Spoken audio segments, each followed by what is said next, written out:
Hey everyone, welcome back. If SHEIN notifications are not working, start by checking the notification settings inside the SHEIN app.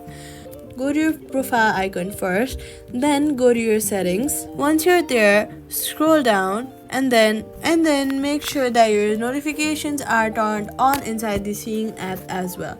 Then go to your phone settings and then go to notifications. After that, scroll down and make sure that you have enabled notifications for SHEIN as well. After that, disable battery optimization or power saving mode that may block notifications.